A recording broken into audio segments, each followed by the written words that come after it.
Hey everybody, quick Sunday update. Sorry about the bad hair day. Gonna be jumping in that shower soon. Do a little shave. Um, so we've got a deal closing here. Should be closing. Never count it closed until the funds have settled. The dust has settled. Most of the time you've got with these title companies, once they cut a wire, I've never had one come back. But in my drywall business, I got paid. The check was cashed, and I'm talking this was like probably a week or two. And the bank says, "Oh, it's a rubber check."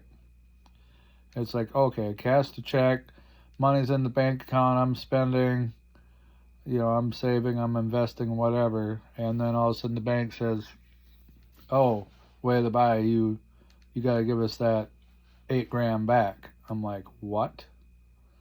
First time in 30 years that ever happened. But yeah, I would say the title companies have never had a problem with that. So I'm going to put my money, if I was a betting man, that once you receive those funds in your bank account from the title company, you should be good to go. Should be. However, don't count those chickens if they're still hatching. So you want to,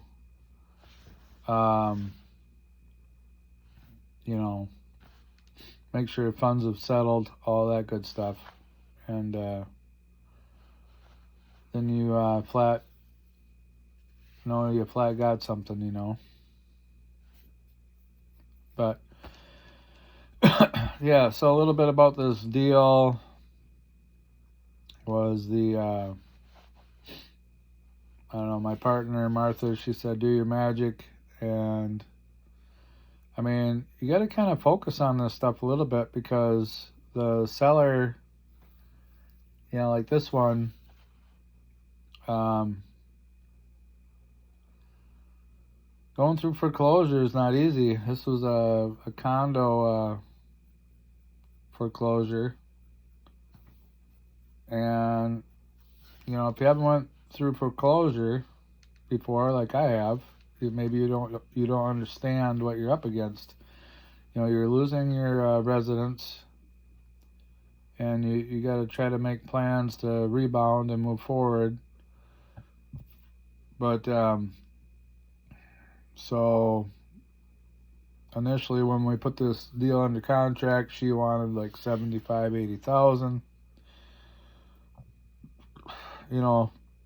If we're going to do a deal, that's not going to happen, because it can't just be a win. It's going to be a win-win-win. So win for the seller, win for the buyer, and win for the wholesaler. Assuming your exit strategy is to wholesale this property. So by utilizing proper comps, projecting what the buyer might pay for this property. My partner Martha, she was great as far as figuring out maximum allowable offer and the LAO, the least amountable offer. So you got to have a starting point. And sometimes if the seller don't give you a price, you might want to throw $10,000 at them. I mean, if they're kind of being ridiculous, and once in a great while you got to come across the seller that, okay, I just don't know what it's worth, or I don't know what to ask for it. I mean, very occasionally this can happen, but most of the time you're dealing with people that, you might have to force their hand too. Just say like, hey, give you $1, or I'll give you 10,000. Obviously, if it's worth maybe 30, don't offer them $1, in my opinion. Yeah, you want to make a joke about it, I guess, get them to laugh. Haha. But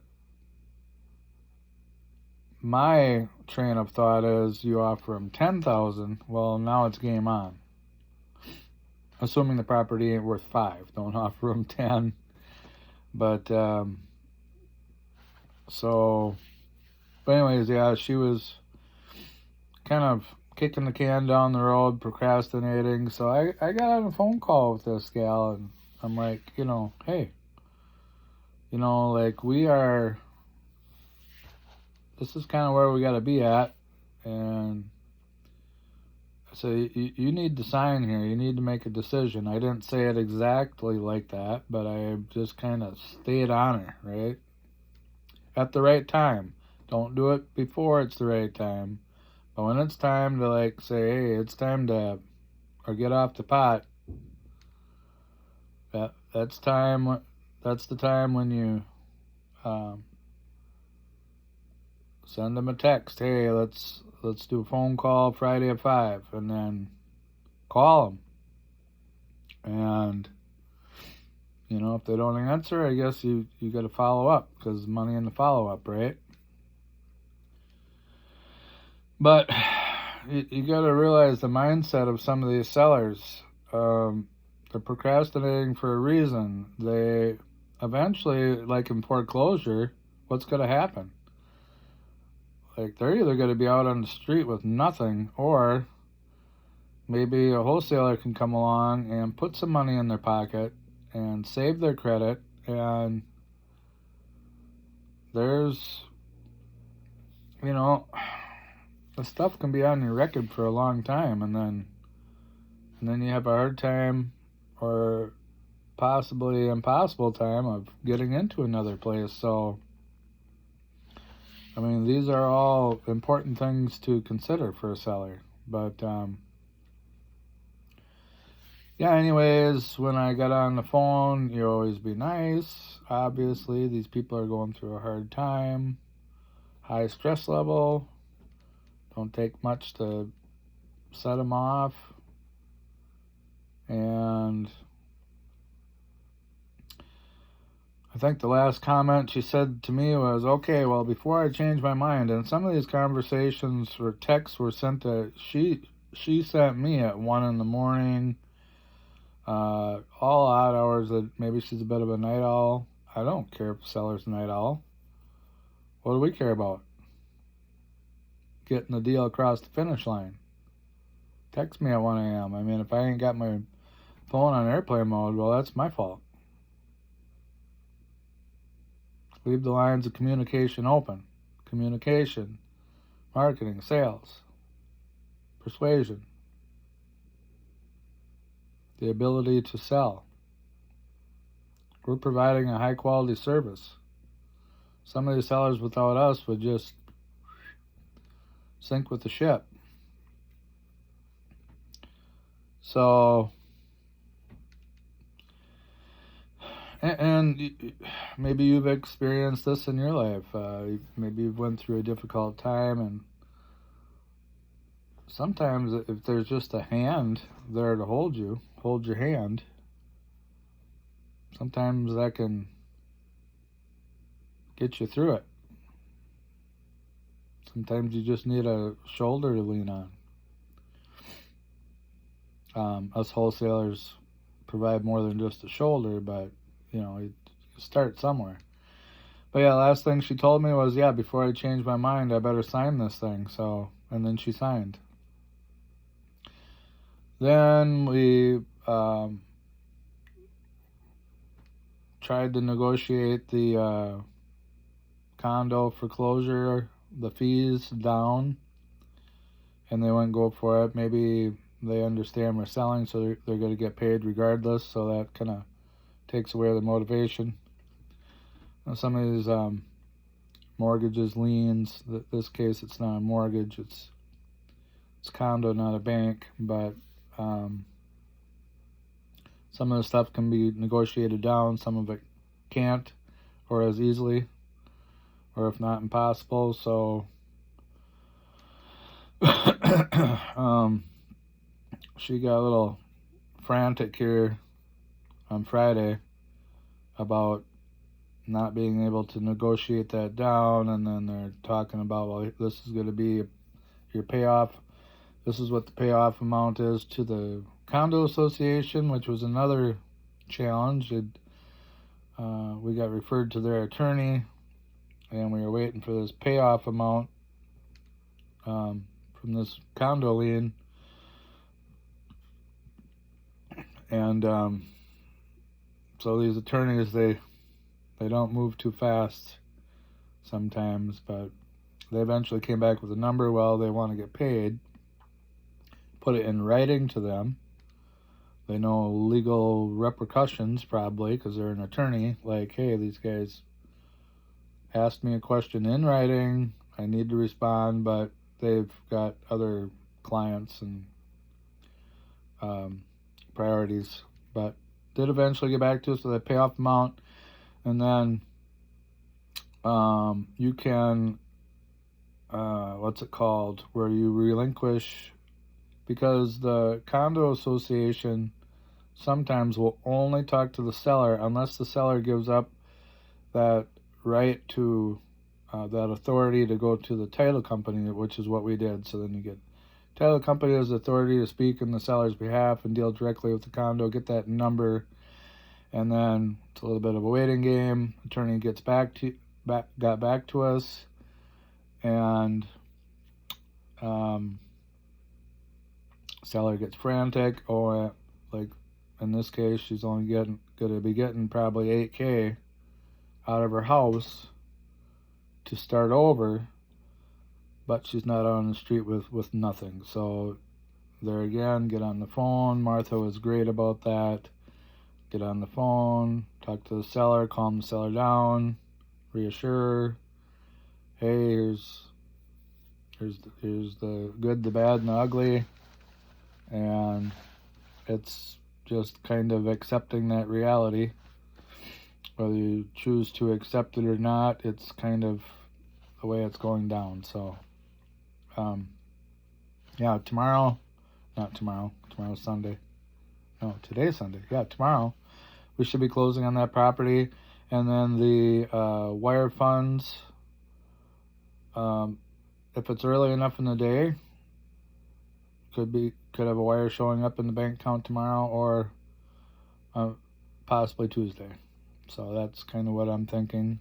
And not counting the chickens, but these deals, there's a fair amount that goes into them, and then sometimes it takes weeks or months. Like we had to bump our closing back, I think about a week, because we didn't have that payoff amount. Not only that, but we needed extra paperwork from the condo association. And then on top of the third thing was we needed to go to the seller and ask for the whatever it's called, the condo's rules and regulations. Therefore, we can pass those along to the buyer, and they know what's expected of them. But yeah, I can look it up for you here, actually, exactly what it's called. I just summarize as rules and regulations, but let's see here.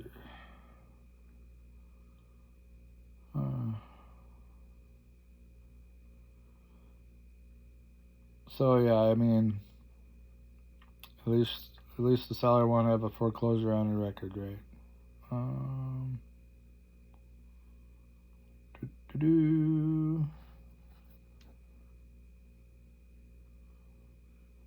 See, okay. So yeah, it's called a copy of the bylaws. So I said rules and regulations, but condo association has bylaws, and so just need a copy of that from the seller. So if she was emailed those bylaws, then she could probably forward that email or forward those bylaws over to you, the wholesaler. So just this is one of those where you kind of journal, get my way of journaling what we did. for your value and benefit, you kind of know, like a little checklist of what needs to be done or happen to get the deal done, get across the finish line, you get paid. But yeah, this was a small deal. It's going to be, I think we got $5,000 assignment, so split 2 ways. And it's not a lot, but it's obviously better than nothing. And I mean, I don't think anybody's going to complain about getting $2,500. So, but yeah, it's just a process that it takes a while to come to fruition, and then when that payday is right around the corner, hopefully gets across the finish line tomorrow. Then it's kind of a build up, right? You know, to that climax, and then you put in all this work, and but yeah, just interesting. But yeah, it's condo, so you got these HOA fees, you know, instead of being a house or multifamily or an apartment building. So right there, that's point number 1. Point number 2 is on Zillow, it shows it's under 100,000. There's less equity for the seller to give up once it gets down small enough. So, and then the third thing was that we had quite a mess there. There was, I believe there was some repairs, whether that's cosmetic or not, I don't really know. It's very dirty. I think it's like pet feces, and so there's several things about this that make it a little bit tricky. Not that a ugly house is a bad thing in wholesaling. However, when you're already dealing with a smaller amount of equity, and then it gets less because of all the repairs and whatnot, then, you know, you're just dealing with less and less and less.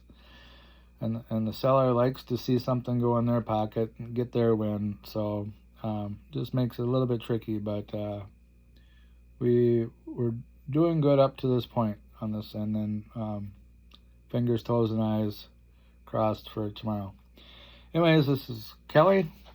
Flip with Kelly. If you've found any value, hopefully, just kind of putting it all out there for you. And smash the like button, please. It means a lot to me and my family. And subscribe. Get some more value on the next video. If there's anything you want to know about or learn about wholesaling wise, or wealth wise, or business wise, throw a comment below or contact me through my WAP link in the description. And have yourself a great rest of your weekend.